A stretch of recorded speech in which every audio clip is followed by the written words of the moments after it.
Aquí empezamos a plantearnos el cambio entre las mujeres del campo y las mujeres de la ciudad.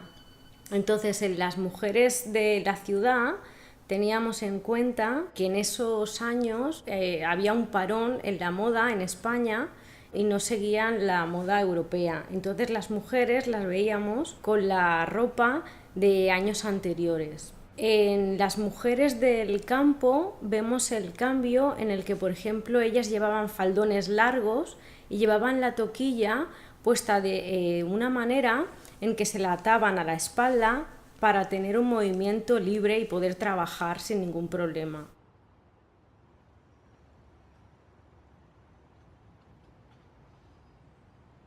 Los estampados que podemos ver en esa época eran todos estampados pequeños y con motivos florales o geométricos. En los hombres hemos diferenciado la clase social. Los hombres que pertenecían a la clase alta les hemos puesto unos abrigos y unos sombreros. La clase pobre llevaban gorras y se refugiaban del frío pues con chaquetas de pana americanas o incluso jerseys o alguna capa que se hacían ellos mismos.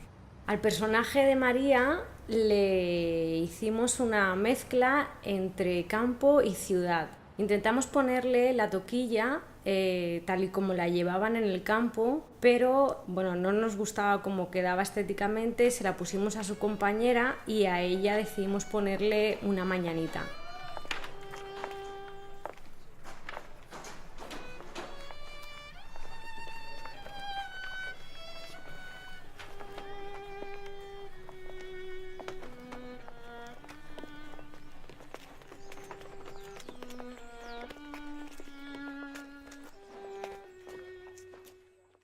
El vestuario de los niños, en primer lugar trabajamos los uniformes.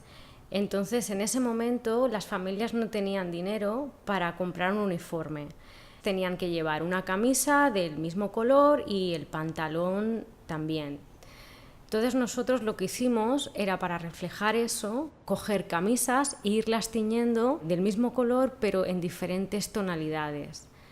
Este trabajo se hizo en conjunto con el director de fotografía. Se iba tiñendo una camisa y él iba revisándolo para que quedara justo por cámara los colores que venían bien en la paleta que teníamos en conjunto con el director de fotografía y el director artístico. Después le pusimos un jersey y el jersey también fue teñido y tenía como unas 2 tallas más de la que utilizaba el niño, y esto se hizo por el motivo en el que la madre, como no iba bien económicamente, pues para que le durara 2 temporadas, y si podían ser 3 pues mucho mejor. Aquí nos vamos al taller de las costureras. En las batas podemos ver que hay un escudo de Primo de Rivera, y este motivo es porque todas las personas que llevaban uniformes estaban obligadas en esa época a llevarlo. Los escudos se estamparon a mano uno a uno.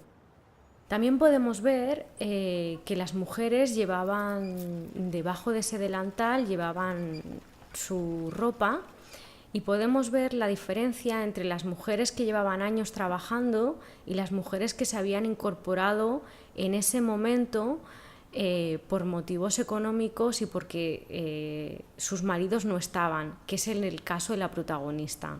Por eso la podemos ver que ella va con un vestido que tal vez no llevaría normalmente para trabajar.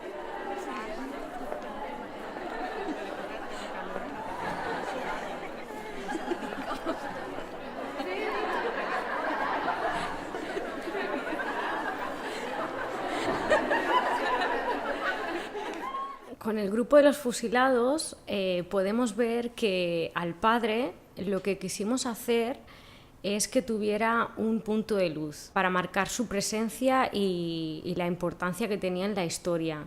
Entonces podemos ver que se distingue del resto de los fusilados porque él va con una camisa clara y un chaleco.